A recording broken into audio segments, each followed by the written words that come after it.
Assalamualaikum warahmatullahi wabarakatuh. Alhamdulillah wassalatu wassalamu ala rasulillah. La haula wa la quwata illa billah.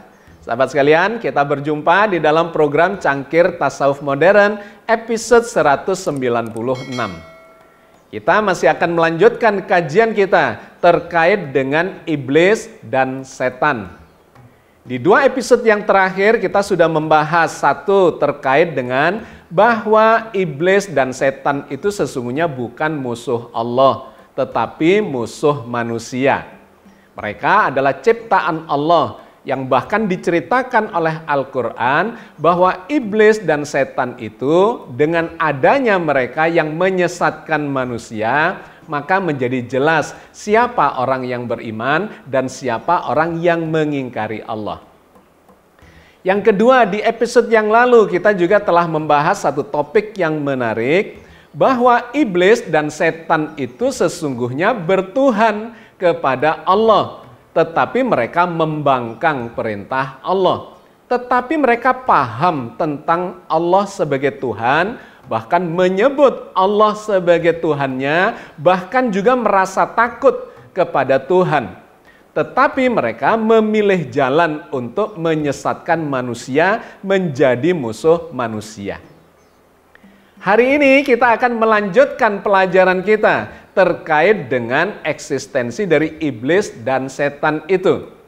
Kita belajar kebaikan dari kisah iblis dan setan itu. Sangat menarik sahabat sekalian, di dalam Al-Quran cerita tentang iblis dan setan itu jumlahnya sangat banyak. Artinya ini harus menjadi perhatian kita. Ada pembelajaran.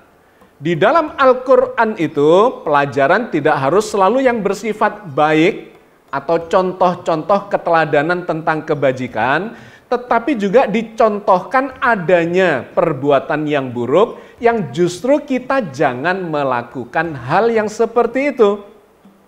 Di antaranya digambarkan oleh agen keburukan, kejahatan, yaitu iblis dan setan. Poin pentingnya, apa yang diajarkan atau dicontohkan dalam kisah-kisah tentang iblis dan setan itu adalah contoh yang buruk yang seharusnya kita tidak melakukan hal itu.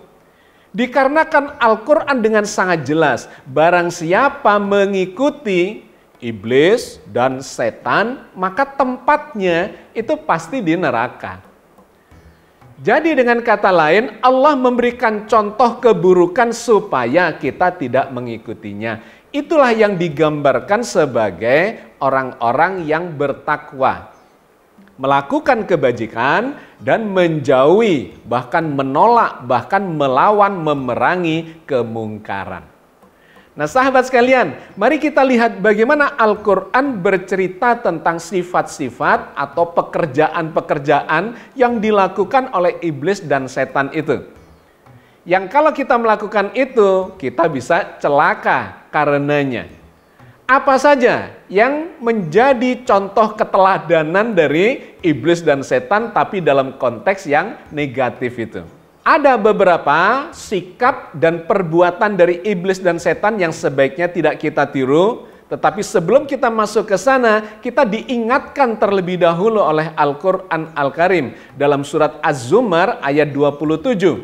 Bahwa Allah memberikan pelajaran, perumpamaan, contoh-contoh, kasus-kasus yang diceritakan di dalam Al-Quran itu memang sebagai sebuah petunjuk, sebagai sebuah pelajaran. Agar kalau itu baik, sebuah kebajikan, kita menjalankannya, dan ketika itu sebuah kejahatan yang pasti akan memunculkan masalah di belakang kita, sebaiknya itu dipastikan untuk dihindari dan tidak dilakukan.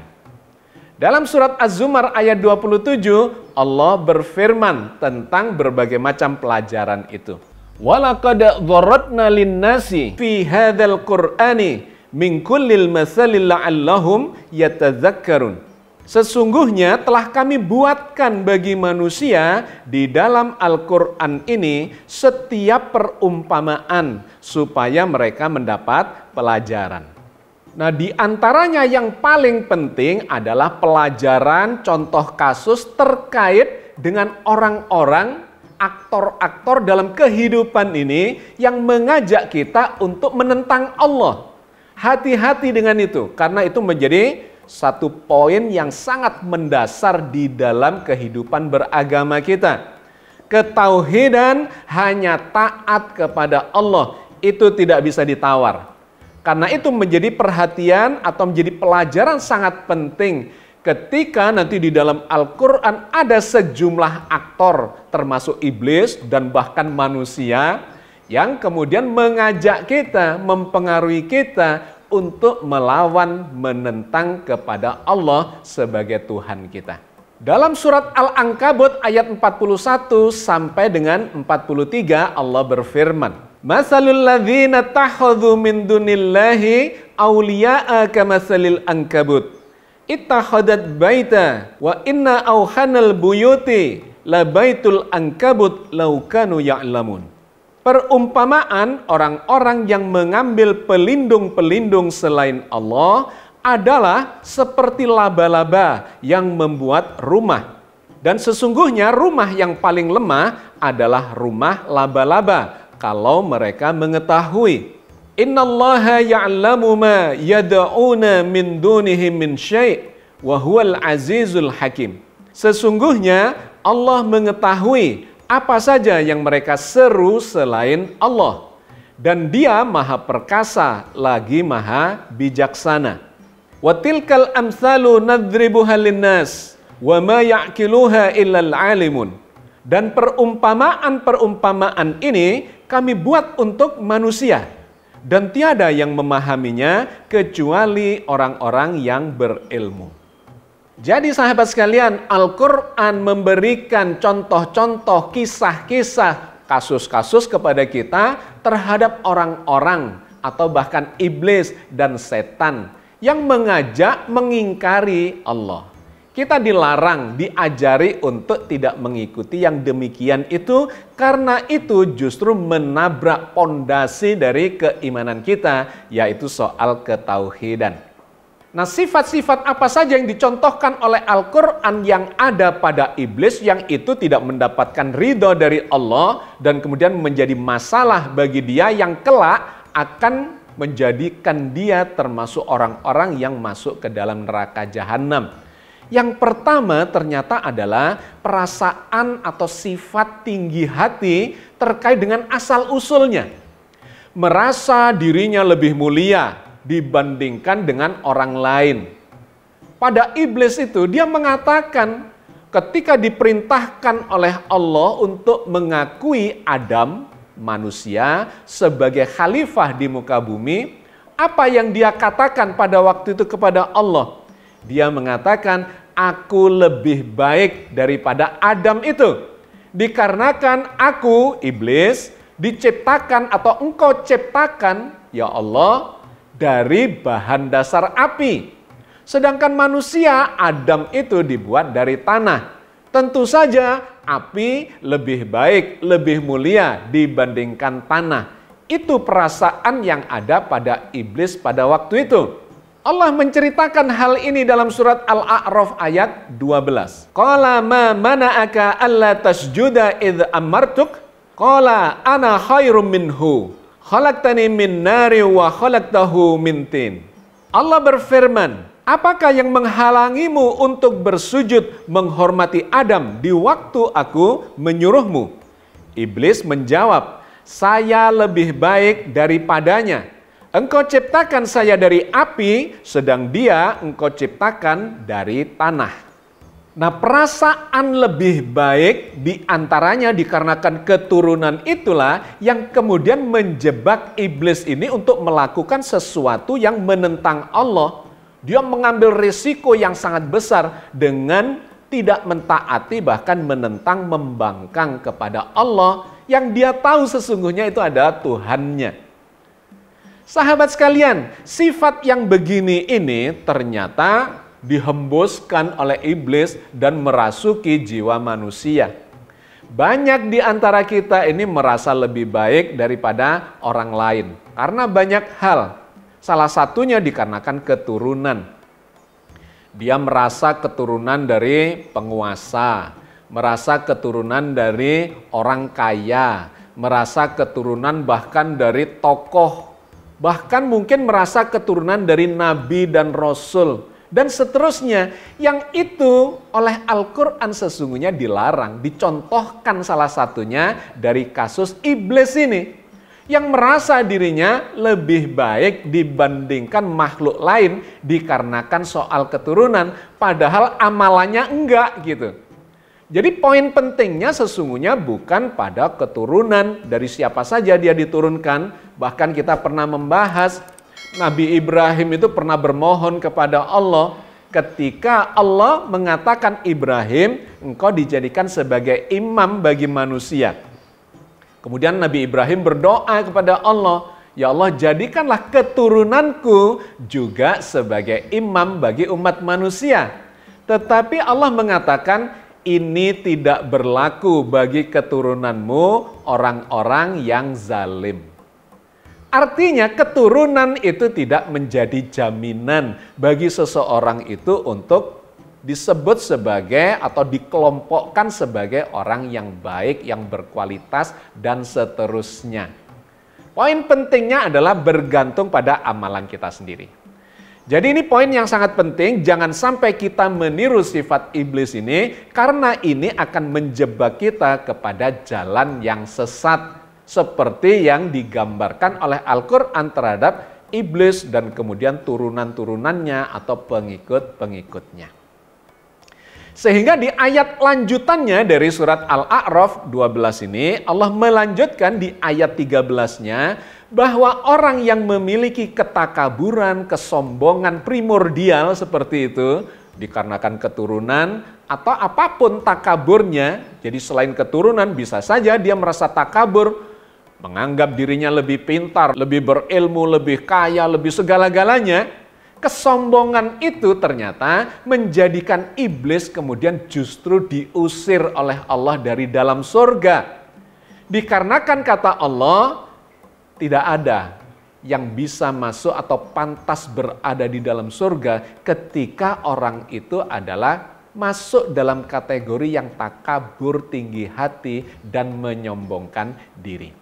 Allah berfirman di dalam surat Al-A'raf ayat 13. Qala fahbit minha fama yakunu laka an tatakabbara fiha fahruj innaka minas saghirin. Allah berfirman, turunlah kamu iblis dari surga itu, karena kamu tidak sepatutnya menyombongkan diri di dalamnya. Maka keluarlah, sesungguhnya kamu termasuk orang-orang yang hina. Jadi sahabat sekalian, iblis tersesat oleh pikirannya sendiri, dimulai dari perasaan tinggi hati, soal keturunan yang lebih baik dibandingkan dengan manusia. Setelah itu dia takabur, sombong, wah semakin menjebak dia di dalam ketersesatan. Dan kemudian ini memunculkan dampak berikutnya ketika Allah kemudian menghukumi dia sebagai orang yang tersesat. Dia semakin menjadi-jadi dan kemudian merasa dendam. Dia ingin melampiaskan dendamnya itu kepada Adam. Ini diceritakan di dalam rentetan surat Al-A'raf itu. Berikutnya di dalam surat Al-A'raf ayat 16-18. Allah menggambarkan bagaimana iblis kemudian membabi buta, ingin melampiaskan dendamnya kepada manusia. Qala fabi aghwaytani la aq'udanna lahum siratakal mustaqim Iblis berkata, "Karena engkau telah menghukumi saya tersesat, saya benar-benar akan menghalang-halangi mereka dari jalan engkau yang lurus. Tsumma la'atiyannahum min baini aydihim wa min khalfihim wa an aymanihim wa an syama'ilihim wa la tajidu aktsarahum syakirin." Kemudian saya akan mendatangi mereka dari muka dan dari belakang mereka, dari kanan dan dari kiri mereka, dan engkau tidak akan mendapati kebanyakan mereka bersyukur. Qala khruj minha mad'uman madhura laman tabi'aka minhum la amla anna jahannama minkum ajma'in. Allah berfirman, keluarlah kamu dari surga itu sebagai orang yang terhina lagi terusir. Sesungguhnya barang siapa di antara mereka mengikuti kamu, benar-benar aku akan mengisi neraka jahanam dengan kamu semuanya. Jadi luar biasa yang dicontohkan, diajarkan dalam kisah tentang pembangkangan iblis ini. Dimulai dengan perasaan tinggi hati, kesombongan, ketakaburan, dan kemudian berani membangkang kepada Allah yang jelas-jelas dia tahu itu adalah Tuhannya yang menciptakannya. Dia mengambil segala risiko dikarenakan sifat iri, dengki, dan pendendamnya itu. Sahabat sekalian, ini contoh yang sangat mengerikan dan menakutkan sesungguhnya buat kita. Ketika seseorang berada di dalam kemarahan, dikarenakan tinggi hati, iri dengki, kesombongan, takabur, maka dia bisa lupa diri dan kemudian berani mengambil risiko apapun dan menjadi tidak rasional di dalam menghadapi masalah-masalah kehidupannya. Jadi berhati-hatilah kita agar tidak terjebak ke dalam situasi yang seperti ini. Jangan mengikuti langkah-langkah iblis dan setan itu sejak awal. Karena kalau kita sudah mengikuti dengan perasaan tinggi hati, lebih baik dari yang lain, itu terus akan menggiring kita kepada sebuah risiko yang sangat menakutkan buat masa depan kita, bahkan bukan hanya di dunia, tetapi sampai di akhirat nanti. Pembangkangan iblis terhadap Allah sebagai Tuhannya itu diceritakan dalam sejumlah ayat, termasuk di dalam surat Al-Kahfi ayat 50 berikut ini. Wa idh qulna lil malaikati isjudu li adama fasajadu illa iblis kana minal jinni fafasaqa an amri rabbih afatattahidunahu wa dzurriyyatahu awliya'a min duni wa hum lakum adu bisa lidzalimina badala. Dan ingatlah ketika kami berfirman kepada para malaikat, sujudlah kamu kepada Adam, maka sujudlah mereka kecuali iblis. Dia adalah dari golongan jin. Maka dia mendurhakai perintah Tuhannya. Patutkah kamu mengambil dia dan turunan-turunannya sebagai pemimpin selain daripada aku? Sedang mereka adalah musuhmu. Amat buruklah iblis itu sebagai pengganti Allah bagi orang-orang yang zalim. Ada dua poin penting yang disampaikan oleh ayat ini. Yang pertama, bahwa iblis itu berani durhaka kepada Tuhannya. Sangat jelas digambarkan di situ bahwa iblis itu sesungguhnya bertuhan kepada Allah, tetapi berani mendurhakai. Dan yang kedua, kemudian Allah mengingatkan, hati-hati, iblis ini merayu, mengajak untuk menuju jalan kesesatan dan menjadi pemimpin bagi orang-orang yang tidak waspada terhadap sifat-sifat iblisiah atau setaniah itu. Dan kemudian Allah mengingatkan betapa buruknya, sangat buruklah iblis itu menjadi pemimpin sebagai pengganti Allah, yang Allah itulah pemimpin sesungguhnya di dalam kehidupan kita.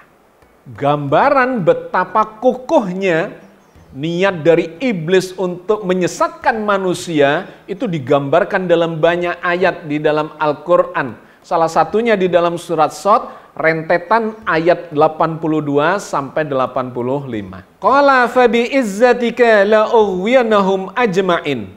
Iblis mengatakan, demi kekuasaanmu aku akan menyesatkan mereka semuanya. Illa ibadaka minhumul mukhlasin, kecuali hamba-hambamu yang mukhlis di antara mereka. Qala fal haqqu wal haqqa akul. Allah berfirman, maka yang benar dan hanya kebenaran itulah yang aku katakan. La amla'anna jahannama minka wa mimman tabi'aka minhum ajma'in. Sesungguhnya aku pasti akan memenuhi neraka jahanam dengan jenis kamu dan dengan orang-orang yang mengikuti kamu di antara mereka semuanya.